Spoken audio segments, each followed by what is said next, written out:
नमस्ते साथियों, आज हम 16 संस्कार के संदर्भ में चर्चा करते हुए हमारे सनातन संस्कृति में 8वें संस्कार, जिसको हम चूड़ाकरण संस्कार या मुंडन संस्कार और चोल संस्कार विविध नामों से जानते हैं, उसके संदर्भ में हम विस्तृत चर्चा करेंगे।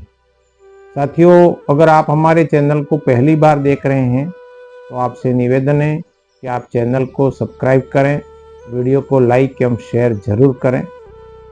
मित्रों, चोल संस्कार या मुंडन संस्कार कहें, यह बालक के लिए बहुत महत्वपूर्ण संस्कार है।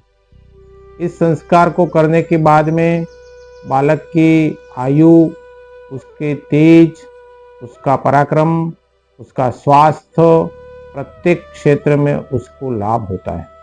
साथ ही जन्म जन्मांतर के कई सारी योनियों में भटकने के बाद हम मानते हैं दुर्लभो मानुषो देहो देहिनाम क्षण भंगुर। इस मनुष्य जन्म को मिलने पर पूर्व जन्म के कई सारे संस्कार हमारे अंदर पड़े होते हैं। जब बालक जन्म लेता है, उसके साथ में वह आए हुए संस्कारों को इस चोल संस्कार के द्वारा, मुंडन संस्कार के द्वारा इन बालों को उतारना, यानी कि पुराने संस्कारों की निवृत्ति भी मानी जाती है। ऐसा हमारे शास्त्रों में उल्लेख भी है। साथियों, यह संस्कार कुल परंपरा की विधि के अनुसार किया जाता है। कभी कभी बालक के जन्म के साथ में हमारे कुल देवता या हमारे इष्ट देवता की हम बाधा भी लेते हैं कि हे भगवान, अगर यह बालक स्वस्थ रहे और यह बालक 5 वर्ष का हो जाए तो हम आपके पास में आकर आपके मंदिर में अथवा आपके किसी विशेष स्थान पर, किसी नदी के किनारे चोल संस्कार हम करके आपकी इस बाधा को हम पूरा करेंगे। ऐसा संकल्प भी करते हैं बहुत सारे लोग।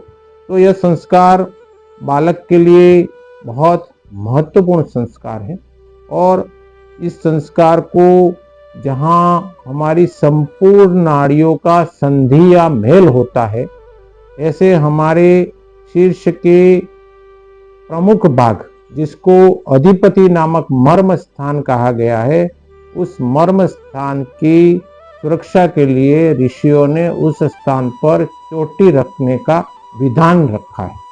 तो वहां पर चोटी रखते हुए एक अच्छे नाई के साथ बुलाकर हम अच्छे पवित्र स्थान पर या अपने घर पर भी गणपति, भगवान सूर्य, इष्ट देवता के पूजन के साथ ही यज्ञ और हवन की क्रिया को करते हुए उत्सव के रूप में चोल संस्कार का कार्यक्रम हमारे पूरे भारतवर्ष में किया जाता है। यह बालक को उसकी सामर्थ्य और शक्ति को बढ़ाने के लिए, उसकी ऐश्वर्य में वृद्धि के लिए, बालक की सुंदरता की वृद्धि के लिए और उसके पराक्रम को जागृत करने के लिए बालक का मुंडन संस्कार उस समय करते हैं। यानी कि शुभ मुहूर्त में नाई को बुलाकर बालक के सिर में दही और मक्खन लगाकर उसका धीरे धीरे सारे बालों को उतारा जाता है। अधिपति नामक मर्म स्थान पर चूड़ा की भांति जो चोटी रखी जाती है और जिसे कुश से बांधा जाता है, तो इसीलिए इसको चूड़ाकरण संस्कार भी कहते हैं। इस संस्कार को करने के लिए हमारे शास्त्रों में मुहूर्त का भी बहुत महत्व बताया है। इसे करने के लिए खासकर यह बालक 1 वर्ष का हो जाता है, तब भी कुछ लोग मुंडन या चोल कर्म संस्कार कर देते हैं, परंतु इसमें विषम वर्षों का भी बहुत महत्व है। 3रे, 5वें और 7वें वर्ष में भी कर सकते हैं, ऐसा मनु महाराज का मत भी कहता है।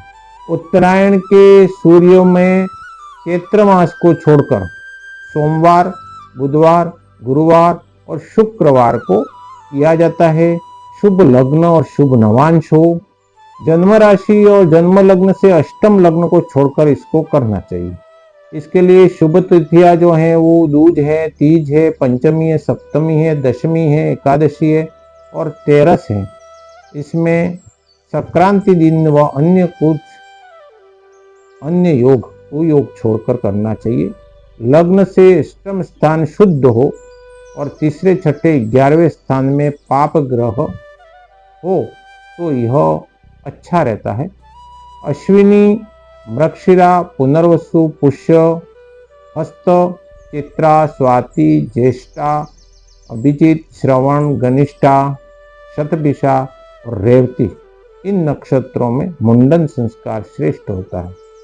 लड़के की माता को 5 मास का गर्भ हो तो मुंडन निषेध होता है बालक का। आयु अगर 5 वर्ष से अधिक हो तो भी मुंडन संस्कार करवा सकते हैं। बड़े लड़के का अगर मुंडन संस्कार करना हो तो ज्येष्ठ मास में नहीं करना चाहिए। इस प्रकार से यह मुंडन संस्कार, चूल संस्कार, चूड़ाकरण संस्कार भी इसको कहते हैं, यह हमारी भारतीय संस्कृति में बहुत महत्वपूर्ण है। इसको अवश्य करना चाहिए और अगर ये बाधा के रूप में है तो उसे बाधा छोड़ते हुए भी करके इसका लाभ बालक को दिया जा सकता है। मित्रों, तो चूड़ाकरण संस्कार जो बालक के आयु, तेज और उसके पराक्रम में वृद्धि का है। हम अगले वीडियो में आपको कर्णवेधन और उपनयन संस्कार के बारे में चर्चा करेंगे। मित्रों, चैनल को लाइक, सब्सक्राइब एवं उसको शेयर जरूर करें। धन्यवाद।